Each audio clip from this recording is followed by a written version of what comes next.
Imagine yourself in the heavy silence of the plain.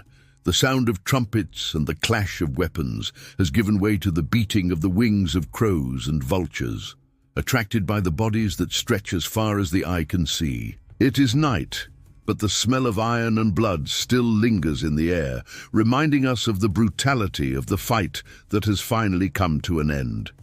Amidst broken shields and fallen standards, officers with lanterns in hand organize detachments for urgent tasks, locating the wounded before the night's cold exhausts their strength, meticulously registering those who did not resist, digging mass graves or raising funeral pyres to bury their comrades with respect. At the same time, groups of experienced soldiers collect weapons, armor, and trophies, ensuring that none of the Roman spoils of war are lost.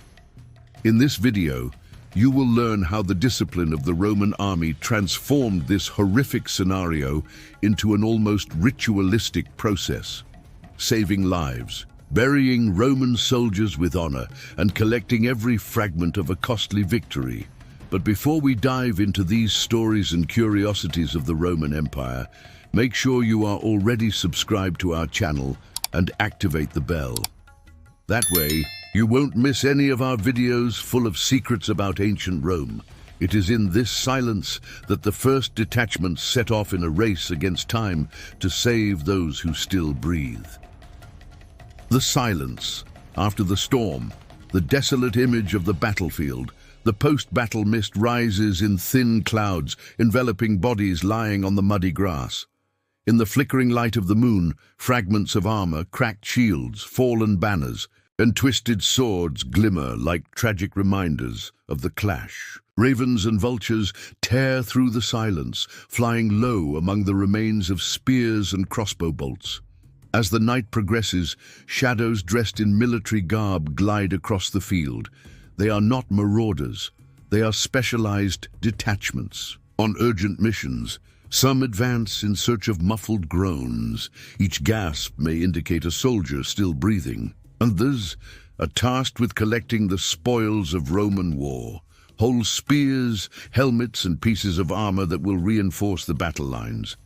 The silence is broken only by the cries for help from the lightly wounded, who await the arrival of the Medici, and by the soft clink of metal being assembled. This almost ritualistic choreography shows the hierarchical position of the legion, discipline that imposes order on chaos, combining compassion and strategy in every step. It is in this scenario that the Roman army reveals its hidden strength, not only in victory, but in the ability to preserve each man and each piece of equipment, preparing for the next clash. It is this determination to care for each man that made Roman field medicine a weapon as powerful as the gladius. The race against time, rescuing the wounded. Shortly after the last charge, groups of legionnaires break the silence, searching every inch of the muddy field. Their watchful eyes search for muffled groans, a moving arm, a trembling sigh. Every second makes the difference between life and death. The Medici, trained military doctors, erect makeshift tents with tarps and stakes. There, under flickering torches, they prepare vinum medicatum, a mixture of wine and antiseptic herbs, to clean wounds and staunch the bleeding.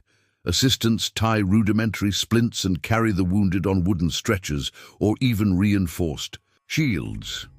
Meanwhile, Centurions guide evacuation routes. Those with minor injuries are treated on site. The most serious are taken in field vehicles to the valetudinaria fortress hospitals.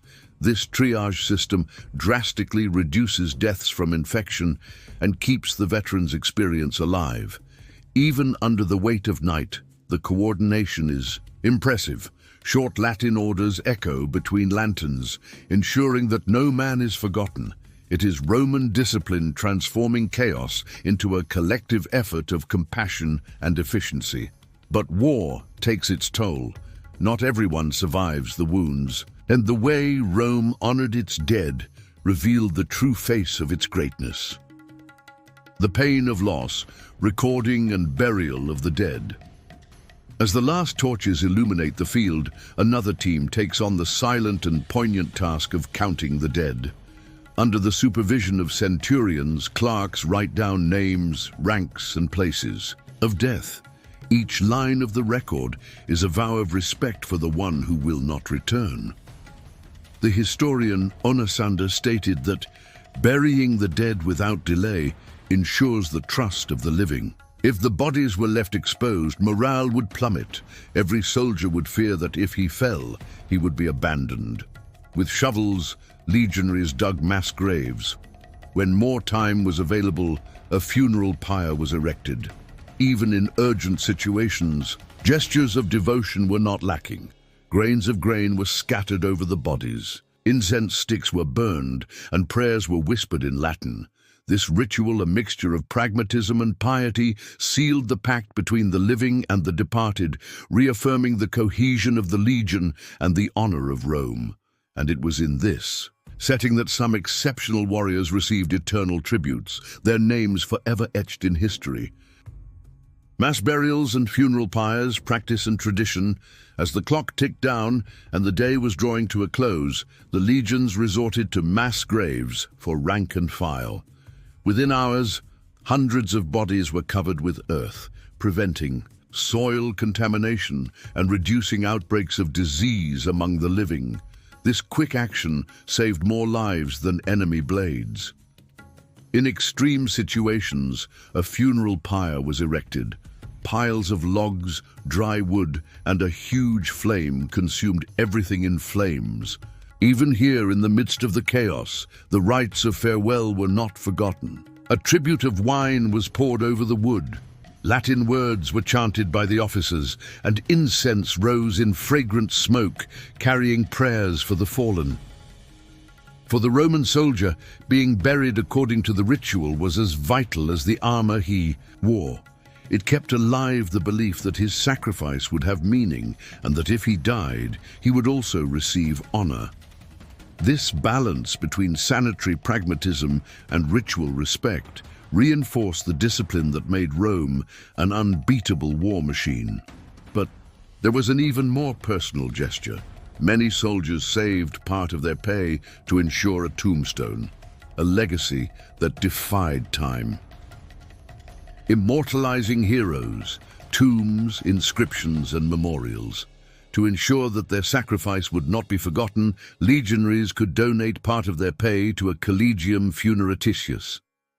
This fund paid for individual tombstones with their names, ages, units, and deeds, an insurance against the anonymity of war. Centuries later, archaeologists unearthed inscriptions like that of the Centurion Marcus Caelius, who died in the Teutoburg forest, revealing his career and leading us to imagine his final battle. When a deed was worthy of note, generals held state funerals. Appian describes Caesar ordering military honors for Gaius Crastinus, his centurion at the charge of Pharsalus. The body was given a purple paludamentum, and a solemn tomb was erected alongside the other legionaries. This ritual reinforced the idea that extraordinary loyalty earned eternal reward, and there are monuments that echo this devotion on a grand scale. The Arch of Trajan in Adamclisi displays more than 4,000 names of fallen soldiers in Dacia, each inscription a story of courage etched in stone. In these sculptures and plaques, the empire asserted its power and showed respect for the individuals who maintained it. Have you ever wondered how these rites strengthen the esprit de corps of the legions? Leave your like and help us uncover more secrets of ancient Rome. While celebrating its heroes, Rome decided the fate of prisoners and enemies, and not everyone received the same treatment. Wounded enemies and prisoners, from healing to captivity, Rome saw prisoners not only as enemies, but as potential assets. Treatment varied according to the civilization attributed to the captured person. Partisans with minor injuries were treated by the Medici and, once recovered, sold as healthy slaves, an important source of income for the Roman treasury. When the prisoner belonged to the enemy nobility, their fate changed. Massiva, the nephew of the Numidian king Massiva, was captured in Hispania and held in conditions worthy of captivity. Scipio Africanus freed him as a diplomatic gesture to gain Numidian support. This strategic use of prisoners strengthened alliances and weakened adversaries, without always resorting to brute force. In contrast, fighters considered less civilized were often left for dead or summarily executed, projecting the image of a ruthless Rome. This duality, clemency for some, cruelty for others, served as an instrument of power. It showed mercy when it was convenient and imposed terror when it was necessary. While these destinies were being defined, another army, made up of blacksmiths and artisans, was already working to return to the legion the weapons that the war had consumed. The force that rebuilds itself, blacksmiths and craftsmen in action. Soon after the silence of the wounded and dead, the field workshops came to life. Blacksmiths roamed the field in small groups, collecting broken shields, warped gladiuses, and even enemy helmets. Each piece of metal was taken to improvised forges under canvas tents, where hammers thundered into the night. To repair a breastplate or remake a shield, all they had to do was heat the iron until it softened, mold it again, and temper it in cold water. When materials were scarce, they resorted to pure melting. Livy reports that after the disastrous Battle of Cana, Rome melted down even the trophies stored in temples to rearm its cohorts. In this way, new weapons emerged from the ashes of their own looting. In a few days, the field was cleared of any useful equipment. There was not a single intact helmet or sword in good condition that was not used. This battlefield cleaning was not just a lesson in economy. It was a way to keep the army always ready and avoid months of waiting for supplies from far away. When the fires in the forges went out, the most awaited moment arrived, sharing the true treasure of the battlefield. Distribution of the booty, justice and silent dispute. After the clanging of hammers and the crackling of pyres, it was time to assess the real treasure, the Roman spoils of war. The general's trusted officers gathered to weigh the gold, silver, jewels and valuable objects confiscated from the enemy. Each piece was recorded on wooden tablets or parchment, and the total was determined in an aerarium, public treasury, and bonuses for the troops. Military law determined that the general, representative of the state, would allocate a portion to the army in the form of a donation proportional to each man's rank. This cash bonus not only rewarded risk, but also encouraged loyalty and raised morale for future campaigns. Despite the rigidity of the rules, avarice whispered among the tents. Experienced soldiers hid small armlets, rings, or luxurious cups under their tunics. Officers patrolled, but many discreet lootings went unnoticed, a reminder that even in the most disciplined war machine, the human instinct for personal gain persisted. This balance between official justice and quiet disputes revealed the human side of battlefield clearance, a system designed to be fair but subject to the ambitions of each man. When greed overcame order, even the legendary Roman discipline was put to the test. When discipline fails, post-battle tensions and mutinies, although the Roman hierarchy was rigid, the battlefield brought emotions to the surface. After Cannae and Cynocephalae, Plutarch and Polybius report soldiers becoming furious when they realized that part of the loot had been given to allies or reserved for the general. Some groups surrounded officers, demanding their just portions, even taking up arms against superiors. For a general, the decision was cruel, punishing. The mutineers, with decimatio, executing 1 in 10, would restore order, but it would also undermine the morale of his comrades. Ignoring the revolt, in turn, risked setting a precedent for insubordination. The solution often came in the form of partial compensation and promises of future bonuses, which pacified tempers without completely breaking authority. These episodes reveal that clearing the Roman battlefield went beyond burying the dead and collecting spoils. It involved managing the expectations, vanities, and frustrations of thousands of tired men eager for reward. From these trials came the refined discipline that transformed ordinary legions into invincible forces, shaping the pinnacle of Roman power. The secrets that kept Rome strong, the impressive post-battle cycle of Roman warfare, was based on 4 pillars: rescuing the wounded, burying the dead with dignity, restoring equipment, and distributing spoils in an organized manner.